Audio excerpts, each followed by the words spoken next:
Voilà, alors j'en reviens toujours pas, mais vous êtes 100 000 à suivre cette chaîne YouTube, 100 000 abonnés. Et pour l'occasion, j'ai décidé de répondre à toutes vos questions et vous avez été nombreux à me poser tout un tas de questions, parfois même indiscrètes. Et l'idée, c'est dans cette vidéo, d'y répondre de manière transparente. Ça sera donc des questions sur mes revenus, quel chiffre d'affaires génèrent mes sociétés. Il y a eu des questions aussi au niveau de ma voiture, si je vais me marier, où est-ce que j'habite, mes objectifs pro, mes objectifs perso. Donc il y a plein de questions et je vais répondre à tout ça. Et on rentre tout de suite dans le vif du sujet avec une question qui est pas mal revenue. Bonjour, combien d'argent vous rapporte 100 000 abonnés? Alexandra, en termes de CA, quelle a été l'évolution de ton entreprise sur les dernières années ou depuis sa création? Voilà, combien te rapportent tes activités, réseaux sociaux, ou du moins quelle part représente dans tes revenus ton cabinet? Et bravo pour les 100 000 abonnés. Et bien merci beaucoup. Alors, pour répondre de manière totalement honnête, transparent, je vais vous montrer un peu les chiffres. Donc mes activités, elles ont débuté en 2020. 2020, il y a eu pas beaucoup de chiffres d'affaires et il y a eu un petit peu de charges. Donc c'était pas fameux, mais voilà, vous pouvez voir l'évolution depuis 2020. Mon activité s'est vraiment très bien développée et je suis super content de vos retours et de l'ampleur que ça a pris. Donc vous voyez, en termes de chiffre d'affaires, en 2023, on a même dépassé 1 million d'euros de chiffre d'affaires. Vraiment, ça marche très très bien. Donc merci encore pour tout votre soutien. Et ce chiffre d'affaires, il y a plusieurs activités, je vais vous en parler ensuite. Mais voilà, s'investir aujourd'hui, c'est pas mal diversifié. Vous pouvez voir aussi le bénéfice brut, donc c'est le chiffre d'affaires moins les charges, tout ce qu'on paye, etc. en dépenses. Et on en parlera ensuite, mais on est aussi à peu près une quinzaine à travailler pour s'investir aujourd'hui. Donc il y a une première activité, on va dire, c'est YouTube, s'investir.fr aussi avec tous les articles de blog qu'on crée. Et ça génère deux types de revenus. Le premier, on va dire le plus simple à comprendre, c'est YouTube. Donc si on regarde en 2023, la chaîne YouTube a rapporté 23 000 euros, 36 000 abonnés, 2,7 millions de vues en 2023. Donc c'est vraiment une très belle performance, je trouve. Je suis vraiment très content de ce qu'a donné la chaîne YouTube en 2023. Et puis il y a une deuxième forme de rémunération grâce à ça, c'est l'affiliation. Lorsqu'on a des partenaires qu'on choisit toujours avec vraiment prudence et une rigueur, et puis j'utilise vraiment tous les services pour lesquels je fais de l'affiliation.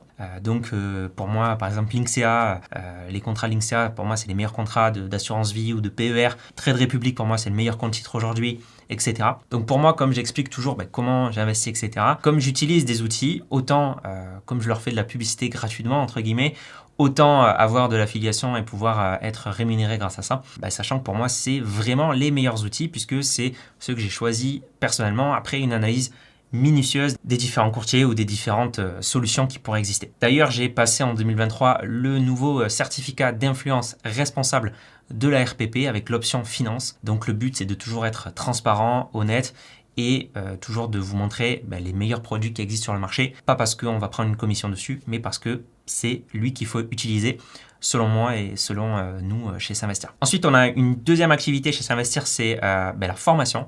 Donc, on a notamment une formation, la formation patrimoniale LBD sur la bourse, sur la gestion patrimoniale, qui est devenue une formation très très complète. Certains sont même devenus conseillers en investissement financier grâce à cette formation. Il y en a qui ont vraiment viré leur conseiller de gestion en patrimoine. Ils ont compris qu'il y avait vraiment mieux à faire que de suivre les conseils du CGP non indépendant ou du banquier.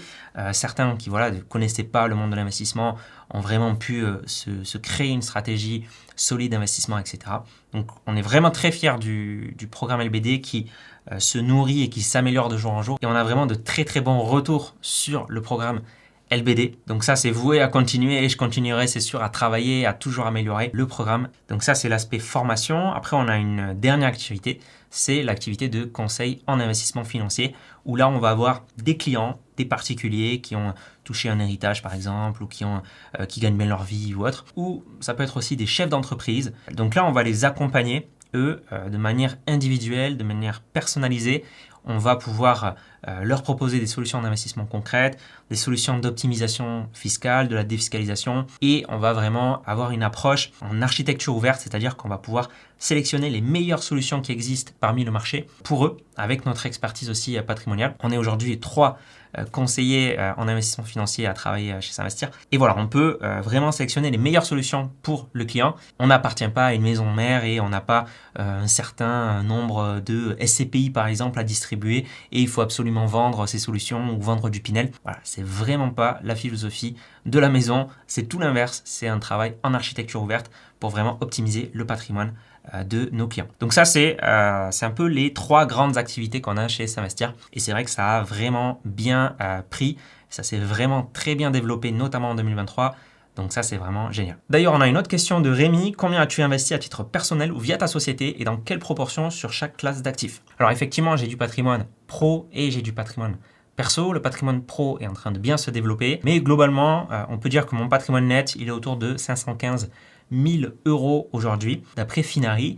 Et au niveau de la répartition de mon patrimoine, j'ai à peu près 4% en liquidité, 34% en bourse. Pour moi, c'est vraiment le pilier majeur d'investissement. Obligations, 15,5%. Il y a vraiment eu de très belles opportunités en 2023. Donc, j'ai pas mal investi sur cette classe d'actifs en 2023. SCPI, 30%. Donc là, ça intègre aussi des SCPI que je détiens via ma société, via ma holding.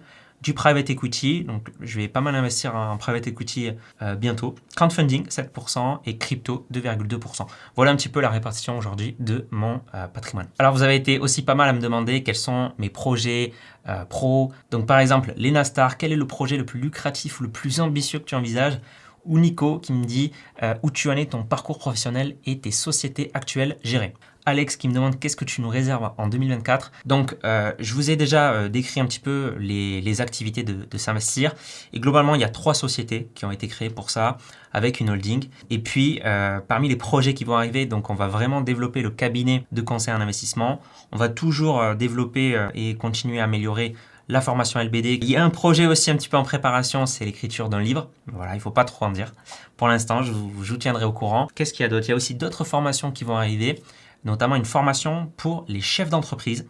Donc ça, je vous en reparle à la fin parce qu'il y a une question sur ça. Voilà, donc globalement, on va continuer à développer ces activités et vraiment, ça marche très très bien. On me propose parfois d'autres opportunités, d'autres choses à créer, d'autres projets, etc. Et moi, je dis non maintenant parce que j'ai plus trop le temps et je veux pas me rajouter plus de charge mentale. Ça marche déjà très bien ce que je fais. À un moment donné, il faut savoir dire quand même, voilà, stop, là j'en ai assez. Et l'écosystème que j'ai créé vraiment est déjà vraiment superbe et m'épanouit à 100%. Donc, je ne vais pas chercher plus pour toujours avoir plus, avoir plus, avoir plus. Il y a une question aussi de Rafou. Bonjour, combien de personnes travaillent pour S'Investir? Donc, j'ai compté, on est autour de 15 personnes à travailler. Pas toutes ces personnes sont à temps plein, mais globalement, équivalent temps plein, on est autour de 12 personnes quand même. Donc, vraiment, on a une très très bonne équipe. Je suis vraiment très fier. Et la majorité des gens qu'on a recruter chez S'Investir, ces personnes-là, elles viennent directement de la communauté. Donc, n'hésitez pas, hein, si vous avez des candidatures spontanées ou en tout cas, abonnez-vous à la newsletter, elle est en description. Quand on a une offre, une mission ou autre à proposer, eh bien, on le propose via la newsletter. Alors, il y avait une question sur Instagram de Trilio. As-tu encore le temps d'être CIF, donc conseiller en investissement financier? Et si oui, quel est le tarif d'une consultation? Effectivement, j'ai de moins en moins le temps d'être CIF. Donc là, il y a vraiment 2 personnes qui m'aident chez S'Investir et à qui je fais entièrement confiance et qui sont parfois même meilleurs que moi dans plusieurs domaines. Par contre, on échange toujours et on réfléchit toujours ensemble et c'est toujours un travail d'équipe, même si c'est pas moi ensuite qui suis devant le client. Et quel est le tarif? Ça dépend vraiment du travail à faire. Il y a des personnes qui viennent nous voir simplement pour une seule consultation. Il y a des personnes qui viennent pour un bilan patrimonial ou autre. Il y a des personnes qu'on va conseiller sur le long terme. On va être un petit peu leur médecin traitant, mais du patrimoine. Et donc, sur la durée, on va les conseiller, on va les accompagner de A à Z, que ce soit en immobilier, en bourse, en défiscalisation, etc. Ils vont vraiment nous déléguer la gestion de leur patrimoine. Donc, voilà, tout dépend un peu de ce que tu cherches. Mais voilà, n'hésite pas à aller sur s'investir.fr/conseil patrimonial. Il y a notre page dédiée à notre cabinet. Et tu peux réserver une consultation découverte et on peut voir avec toi qu'est-ce que tu souhaiterais. Alors, vous avez été beaucoup aussi à me demander quel parcours j'ai fait, quelles études, quelles formations. Voilà, décrire un peu le parcours professionnel. Donc, à la base, moi, je suis ingénieur en intelligence artificielle.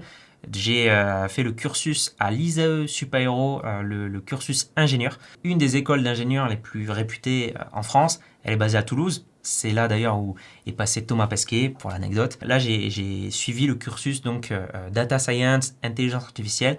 Ensuite, j'ai travaillé dans une boîte du CAC 40 en tant qu'ingénieur en intelligence artificielle. Et puis, quand j'ai lancé ma chaîne YouTube, ça a pris. Donc, c'était vraiment une passion, moi, à la base, l'investissement, la bourse. Et je viens d'une famille qui m'a toujours inculqué cette éducation financière. J'ai eu un compte titre quand j'étais mineur dès 2003. J'ai retrouvé par la suite les papiers, les documents.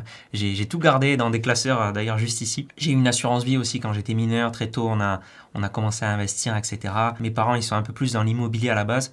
Et puis moi, j'ai vraiment eu cette passion de l'économie, des chiffres, qui m'a plus poussé vers la bourse. Donc, quand ça a pris la chaîne YouTube, j'ai commencé à arrêter mon job d'ingénieur. J'avais vraiment cette volonté de vivre de ma passion et cette volonté aussi entrepreneuriale, qui est pas facile tout le temps, mais aujourd'hui, je suis vraiment fier d'avoir franchi le pas. Puis ensuite, donc, je suis devenu conseiller en gestion de patrimoine. J'ai suivi donc des formations, des reconversions professionnelles, donc conseiller en investissement financier, intermédiaire en assurance, etc. La société plutôt est inscrite à l'Orias, on est membre de l'Anacofi, etc. Donc aujourd'hui, ça fait 4 ans que je fais du contenu pédagogique sur l'investissement. Ça fait du coup de nombreuses années que j'investis moi-même. D'ailleurs, c'était une question de Joanne.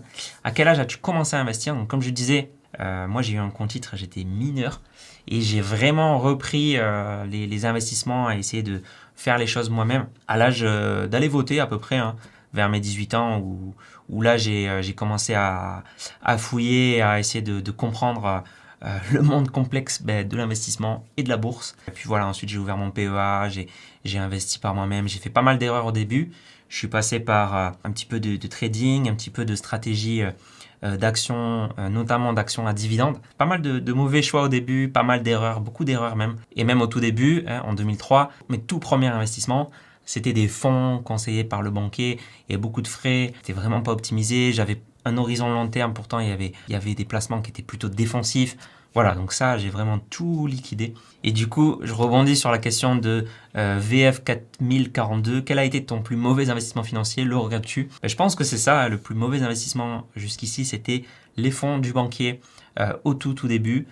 Est-ce que je le regrette? Non, quand même pas, parce que c'était quand même la manière que moi j'ai eu de mettre un pied à l'étrier au tout début et de découvrir un petit peu ce monde avec le premier compte titre, etc. Si c'était à refaire, bon, j'aurais pas fait ça. Mais je le regrette quand même pas parce que ça a permis donc d'expérimenter et de commencer à investir. C'est mon premier investissement, entre guillemets. Alors, il y avait aussi des questions justement par rapport à la formation LBD. Dans ta formation LBD, est-ce qu'il y a un programme qui explique comment déclarer ses impôts? Donc oui, il y a tout un module sur la déclaration d'impôts. On avait fait aussi un live complet. Tous les ans, globalement, on déclare un peu ensemble, tous ensemble dans le groupe, nos revenus, on s'entraide, on se donne les bonnes astuces, les choses à bien penser, les choses à éviter, etc. Donc voilà, il y a plusieurs vidéos explicatives et il y a des lives, il y a des consultations hebdomadaires. De toute façon, toutes les semaines, je réponds à toutes les questions. Donc à la moindre question, je peux vous aider, etc. Donc oui, il y a vraiment quelque chose dédié aux impôts dans LBD. Il y avait une autre question sur LBD de Authentique FR. Quels sont les chiffres en résultat de tes clients? Peut-on avoir un aperçu? Et justement, j'ai fait un sondage récemment pour les membres LBD et j'ai été assez bluffé, mais moi j'étais très étonné. Donc aujourd'hui dans LBD, il y a 1807 membres. Le montant total investi par les membres LBD, c'est 94 millions d'euros. Donc ça fait à peu près 52 000 euros par membre. Il y en a qui investissent... qui débutent en investissant 100 euros par mois. Il y en a qui investissent plusieurs centaines de milliers d'euros. Je demandais aussi quels ont été les frais économisés grâce à LBD. Et chaque membre a économisé en moyenne 1694 euros de frais déjà grâce à LBD, sachant qu'il y en a qui sont dans le programme depuis plus de 3 ans et il y en a qui viennent juste d'arriver. Donc c'est une moyenne. Puis j'ai aussi demandé les gains grâce à LBD. Là aussi c'est une moyenne, mais à peu près 5042 euros de gains grâce à LBD. Alors voilà, ça veut à peu près rien dire parce que c'est l'investissement à long terme évidemment. Il y en a qui sont là depuis 3 ans et il y en a qui viennent d'arriver. Mais voilà, c'était intéressant de voir un petit peu ce que ça a donné. Donc vraiment, je suis très agréablement surpris. Et vraiment, il y a de super retours. Donc on a vraiment une communauté en or. Donc ça, encore merci à tous les membres LBD. Alors c'est marrant, mais il y avait aussi des questions, pas mal de questions sur ma voiture. La voiture est une grosse dépense. Comment toi tu gères ça en achat, emprunt, leasing? Donc une question de Steve. Alors moi personnellement, je suis pas très voiture. J'en ai besoin parce que je vis en campagne et j'ai vraiment besoin d'une voiture, rien que pour aller faire les courses par exemple. Du coup, je me suis renseigné sur quel était un peu le modèle de voiture la plus fiable, le meilleur rapport qualité-prix. globalement, hein, et avec quand même le confort. Moi, je voulais quand même pouvoir connecter, par exemple, mon téléphone à l'écran, etc. Donc, ce que j'ai acheté, c'est la voiture, je crois, préférée des Français. C'est une Dacia Sandero. Voilà, tout simplement. Et j'en suis très content. Alors, je l'ai acheté neuve, déjà parce que c'était le même prix que une Dacia Sandero d'occasion. Il y avait des perturbations au niveau du marché l'an dernier. J'ai acheté il y a 1 an. Le seul inconvénient d'acheter du neuf, c'est qu'il fallait que j'attende 3 mois. Donc j'étais flexible, je pouvais attendre 3 mois pour avoir un modèle neuf plutôt que d'occasion. Donc j'ai acheté une Dacia Sandero et j'en suis vraiment très content. C'est une voiture qui est très fiable parce que elle utilise des pièces qui ont fait leur preuve depuis des années et c'est assez facile à réparer parce que il n'y a pas énormément d'électronique. Et puis voilà, ça reste des pièces aussi qu'on trouve un peu partout. Et voilà, c'est pas très cher en entretien. Pour moi, c'est vraiment parfait. Et ce que je surveille aussi, c'est la consommation de ma voiture et vous pouvez voir, alors je suis très chiffre, hein. Voilà, vous le savez, hein, j'ai un parcours d'ingénieur à la base, mais à chaque fois que je fais le plein, eh bien, je note les kilomètres que j'ai fait avec ce plein, combien de litres j'ai mis, combien ça m'a coûté, etc. Et quelle essence aussi j'ai mis. Voilà, donc pour l'anecdote, je suis la consommation et la Dacia Sandero, elle consomme du 6,5 litres au 100, en tout cas avec ma conduite. Ensuite, il y a Angela qui m'a demandé, après avoir créé mon épargne de précaution, 10 000, où puis-je investir avec un salaire de 1 700 euros? On avait une question un peu similaire de Arthur KLR, que conseillerais-tu comme investissement pour un bon père de famille, risque maîtrisé? Globalement, je me suis rendu compte, moi, que tous les investissements dont je parlais, c'était des investissements qui sont bons pères de famille. Parce que quand il y a trop de risques, eh bien selon moi, on ne peut pas risquer son avenir financier dans des investissements beaucoup trop spéculatifs. Donc moi, j'utilise uniquement en fait du bon père de famille, des stratégies qui ont fait leurs preuves et qui sont appuyées par la science. La bourse, avec des ETF, une stratégie ETF, une bonne stratégie ETF. Vous avez d'ailleurs une formation offerte que j'ai réalisée. C'est le lien en description. Vous trouverez le lien. C'est une formation donc sur la bourse et comment investir et quelle est ma philosophie, moi, d'investissement et comment vous pouvez créer votre propre portefeuille en bourse. On peut aussi investir en immobilier passif avec des SCPI. Ça aussi, c'est un investissement bon père de famille. Donc ça aussi, j'en parle en profondeur dans le programme LBD. Les obligations, on peut avoir du crowdfunding, on peut avoir un petit peu de private equity. Alors là, c'est peut-être la classe d'actifs la plus risquée. Mais voilà, globalement, le patrimoine que je vous ai montré tout à l'heure, voilà un petit peu mon patrimoine financier. Et voilà du coup ce qu'il est possible de faire en ayant des stratégies qui sont quand même rentables sur le long terme et qui sont optimisées. J'avais aussi une question de Agnew D-Day. Bravo pour ce que tu fais.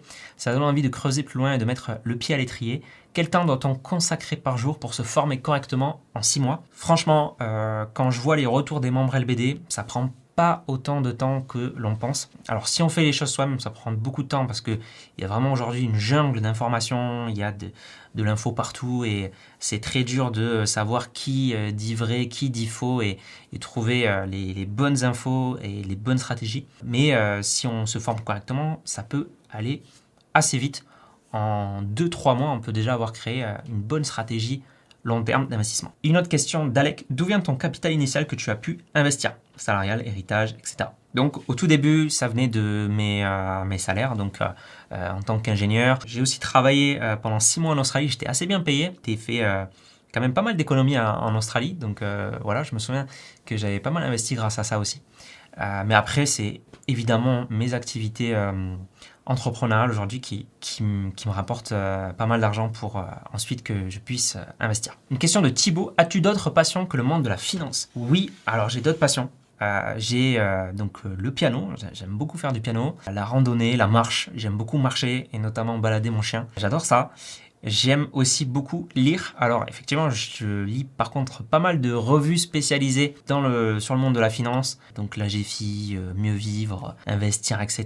Ça, je lis pas mal, mais je lis aussi d'autres bouquins qui n'ont rien à voir avec la finance des fois, ou aussi des bouquins sur l'économie. Puis une autre passion, c'est la connaissance. J'adore découvrir, j'adore apprendre et j'utilise notamment un logiciel de gestion de connaissances qui s'appelle Obsidian. Voilà, donc j'aime beaucoup apprendre, découvrir. J'essaye de garder des notes sur tout ce que je lis. J'essaye j'ai un petit peu créé ici mon propre Wikipédia pour toujours conserver un peu la connaissance que je veux garder dans mon cerveau et du coup pour être sûr de la garder, je la conserve aussi dans le logiciel Obsidian. Puis après j'adore découvrir de nouvelles choses. Là cette année par exemple je me suis lancé dans le théâtre d'improvisation. Voilà. Petite anecdote. Alors, vous m'avez aussi posé des questions sur mes objectifs perso. Alors, Robin, penses-tu tout arrêter quand tu pourras être rentier confortable? Ou alors, EMPJT1 qui me dit quel est le rêve que tu pourras exaucer grâce à tes hauts revenus passifs? Donc, moi, vraiment, quand j'investis, moi, la vraie quête derrière ça, c'est une quête de liberté, une quête de temps. Pouvoir ensuite me libérer du temps. Pas avoir besoin d'aller travailler X heures par semaine ou d'avoir besoin de travailler X années durant toute ma vie pour pouvoir vivre et pour pouvoir profiter de la vie. Voilà, donc vraiment, pour moi, les revenus passifs, le vrai luxe, c'est d'avoir ensuite plus de temps pour soi, pour découvrir le monde, pour gagner en expérience, en profiter de ses proches aussi. Et voilà, pour moi, le vrai luxe, c'est ça, c'est se libérer du temps. C'est vraiment pas pour acheter la nouvelle Lamborghini, par exemple. Vous avez vu, de toute manière, j'ai qu'une Dacia Sandero et ça me va très bien. Alors, il y avait une question aussi d'Eric. C'était une question longue, mais je vais répondre à la deuxième partie juste. Je pense que tu as gagné la bataille face aux fans de dividendes, en tout cas avec la lourde fiscalité associée sur un compte titre ordinaire et la non-souplesse de maîtriser sa fiscalité. Si tu devais en remettre une couche ou avoir un argument supplémentaire, même un peu fou, qu'ajouterais-tu? Voilà, alors j'ai vraiment pas mal expliqué et démystifié la fable autour des dividendes. Et je vois notamment sur Twitter, sur des réseaux sociaux comme LinkedIn, il y a eu vraiment des mentalités qui ont changé. Et aujourd'hui, on pointe du doigt ceux qui disent investissez dans des actions à dividendes, vous allez avoir des revenus passifs du jour au lendemain. Aujourd'hui, ces gens-là, ils sont pointés du doigt et ça, c'est une vraie victoire parce que il ne faut pas que les gens se disent je vais investir en bourse, je vais acheter des actions à dividendes et du jour au lendemain, je vais me générer 2000 euros de revenus passifs. Voilà, ça ne marche pas comme ça les dividendes. Les dividendes ne sont pas un revenu passif, malheureusement. Je pense que j'ai sorti à peu près tous les arguments, j'ai sorti pas mal de vidéos sur ça, mais il y a quelque chose qui va arriver bientôt sur la chaîne, c'est que j'ai envie d'interviewer Pascal Kéry, qui est un économiste et c'est l'auteur notamment du Vernimen, qui est vraiment la bible de la finance d'entreprise. Donc j'aimerais bien l'inviter sur ma chaîne et on pourra notamment parler de dividendes parce que lui, il a une phrase que j'ai beaucoup aimée et j'ai beaucoup repris sur ma chaîne, c'est les dividendes, c'est comme lorsque vous allez au distributeur de billets, lorsque vous retirez des billets, vous n'êtes pas plus riche avant qu'après. La somme que vous retirez en billets, eh bien, elle est retirée de votre compte bancaire. Les dividendes, c'est la même chose. Quand vous touchez 100 euros de dividendes, c'est que vous avez perdu 100 euros sur votre compte investissement. Il y avait une question aussi de Flo. Tu penses que le trading est seulement un métier ou que tout le monde peut en faire? Pour moi, le trading, c'est vraiment comme le football. C'est-à-dire que on peut gagner des millions d'euros grâce au football, on peut devenir Messi, Ronaldo, etc. Pourtant, la majorité des gens échoueront et ne deviendront jamais Messi ou Ronaldo parce que c'est extrêmement difficile. Et donc, pour moi, le trading, c'est exactement la même chose. C'est-à-dire que la très grande majorité des gens qui vont se lancer dans le trading vont échouer, vont perdre de l'argent. Comme d'ailleurs le dit l'étude de l'AMF qui dit que voilà, 89% des clients dans leur étude ont perdu de l'argent. C'est pas qu'ils ont sous-performé le marché, c'est qu'ils ont vraiment perdu de l'argent à cause du trading. Je pense que c'est une mauvaise idée parce que la plupart du temps, vous allez perdre de l'argent. Peut-être qu'il y en aura un ou deux qui vont gagner, mais ça ne sera pas la majorité des gens.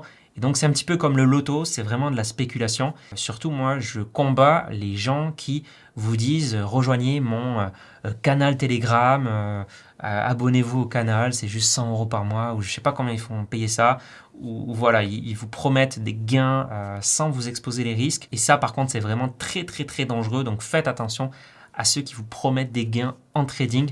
Pour moi, c'est pas possible. Une question de Ilongo. Money Academy est mort. Alors là, on voit vraiment les anciens. Donc Money Academy, c'était une chaîne avec Valérie, Juan et Sébastien Coubard. On faisait des lives tous les dimanches. Et oui, a priori, ça ne reviendra jamais. On est resté en très bons termes. Mais le dimanche matin, c'était quand même assez contraignant pour nous. Alors, il y a eu pas mal de questions aussi. Où est-ce que j'habite?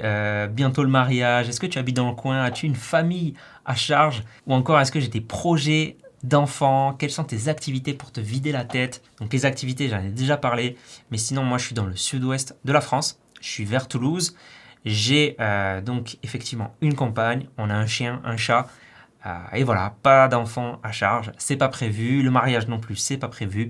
D'ailleurs il y avait d'autres questions, c'était sur l'investissement immobilier. Est-ce que je réfléchis pour investir dans l'immobilier locatif en dehors de ma résidence principale? Pour le moment, j'aime beaucoup les investissements que j'ai déjà faits et qui sont 100% passifs.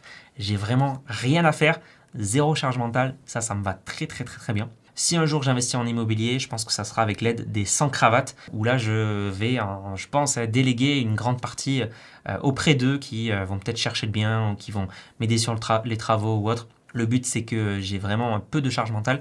Et en tant qu'entrepreneur, en fait, mon temps investi dans une activité immobilière, c'est du temps que je ne vais pas passer à développer mes activités. Et je sais aujourd'hui que développer mes activités, eh bien, c'est une activité qui est rentable pour moi. Donc voilà, il faut toujours faire l'arbitrage. Donc pour l'instant, mon temps est très bien investi dans mes activités. Donc si un jour j'investis en IMO, ça sera de manière plus déléguée. Il y avait une question aussi de Clément. Peut-on réellement gagner de l'argent en investissant en SCPI? Ne sommes-nous pas massacrés par les impôts? Félicitations pour les 100K, tu mérites pour la valeur que tu apportes. Merci beaucoup Clément. Et oui, les SCPI, on peut vraiment gagner de l'argent. Moi-même, j'ai investi pas mal en SCPI. J'ai investi un peu plus de 100 000 euros. Au début, on peut avoir beaucoup d'a priori dessus parce qu'il y a des frais, parce qu'il y a des impôts, etc. Mais si c'est bien fait, on peut se rendre compte que les frais, ça peut vraiment être minimisé, que les impôts, il y a vraiment des stratégies à mettre en place et qu'il peut y avoir, pour certaines personnes, pour certains cas particuliers, vraiment des choses à faire, notamment pour les chefs d'entreprise. Même pour ceux qui sont très fiscalisés, on peut avoir des stratégies avec des SCPI étrangères, des SCPI de capitalisation. On peut vraiment faire des choses, des SCPI dans une assurance vie. Les membres LBD le savent d'ailleurs, hein, la plupart des membres LBD investissent aussi en SCPI. Parce qu'ils ont compris que c'était une classe d'actifs très très intéressante. Et ça, j'en parle, il y a tout un module sur les SCPI dans le programme LBD. Alors, il y avait des questions aussi sur l'investissement en société. Pourrais-tu aborder la question de l'investissement dans les ETF via une société plutôt qu'en perso? Il y avait une autre question, c'est pour toi, quels sont les avantages majeurs d'investir en société? En société, un des principaux avantages, c'est d'échapper à la flat tax. Au lieu de toucher de l'argent en perso, on laisse l'argent dans la société et donc on évite la flat tax ou alors les cotisations sur des salaires ou autres. Donc on laisse l'argent dans la société. Globalement, si on est à l'IS, on a juste l'impôt sur les sociétés donc à payer. Et ça permet de faire un vrai gain d'impôt et donc d'investir beaucoup plus d'argent. Le deuxième avantage aussi, c'est que comme on a plus d'argent, des fois on peut avoir des solutions d'investissement qui sont vraiment plus intéressantes qu'en perso. Je pense à des contrats peut-être qui peuvent être des contrats luxembourgeois. Je pense à l'accès à du private equity. Enfin voilà, il y a vraiment des choses à faire en pro, donc en société, qui peuvent être très avantageuses. Et du coup, justement, on sort très bientôt une formation pour les chefs d'entreprise qui veulent investir leur trésorerie et qui veulent optimiser leur patrimoine en tant qu'entrepreneur et en tant que chef d'entreprise. Donc si ça vous intéresse, justement, je vous mets un lien en description si vous voulez vous inscrire sur la liste d'attente de cette formation. Pour finir, j'avais une question d'Antoine qui me demande notamment, est-ce qu'on va aller vers un système de retraite par capitalisation en France? Comment aller vers ceci, assurer une transition et le faire accepter? Alors, je ne sais pas si on va y aller, en tout cas, c'est la tendance. Et pour moi, dans tous les cas, il faut se préparer et il faut préparer soi-même sa retraite. Aujourd'hui, ça devient quand même une évidence entre l'âge de départ à la retraite qui recule, entre les pensions qui sont quand même faibles souvent. Si vous êtes cadre aujourd'hui, sachez que le taux de remplacement, c'est-à-dire votre pension, votre première pension de retraite versus votre dernier salaire, ça sera 50%. Donc vous perdez 50% de vos revenus à la retraite actuellement. Donc on verra ce que ça va donner par la suite. Mais vu aussi le système de retraite et un petit peu le déséquilibre entre les actifs et les retraités, voilà, entre ceux qui travaillent et les pensions globalement à payer. Pour moi, c'est une évidence aujourd'hui de ne pas se reposer uniquement là-dessus et de préparer soi-même sa retraite. Et ça passe par l'investissement. Et c'est aussi tout l'objet de cette chaîne. La très grande majorité des gens qui viennent nous voir, pour une grande partie, dans leur objectif, il y a notamment préparer sa retraite. Et pour préparer sa retraite, le plus tôt, le mieux c'est. Vraiment, le temps est un facteur hyper important. Donc si vous avez regardé cette vidéo et que vous n'avez encore rien fait, je pense que c'est le moment de peut-être passer à l'action. Merci beaucoup en tout cas pour toutes vos questions. J'espère que ça vous a plu. N'hésitez pas à vous abonner, à laisser un commentaire, à me dire un petit peu ce que vous avez pensé de tout ça ou si vous avez encore d'autres questions. C'était Mathieu de la chaîne S'Investir. Vous avez des liens en description, donc je vous ai parlé de plusieurs trucs si vous voulez regarder notre cabinet, si vous voulez regarder la formation LBD, si vous voulez accéder à notre formation offerte aussi. Vraiment encore une fois, merci beaucoup pour les 100 000. On va continuer à démocratiser l'investissement et à pouvoir aider plus de Français possible, le plus de francophones possible à préparer sa retraite et même au-delà, aller chercher d'autres objectifs. Pour certains, c'est retraite anticipée, pour d'autres, c'est préparer un projet, pour d'autres, c'est protéger sa famille, protéger ses enfants. Voilà, donc c'est vraiment un plaisir de faire ça au quotidien et un plaisir aussi de lire tous vos retours et tous vos messages de soutien. C'est très gratifiant au quotidien, donc encore une fois, merci beaucoup et on se dit à la prochaine.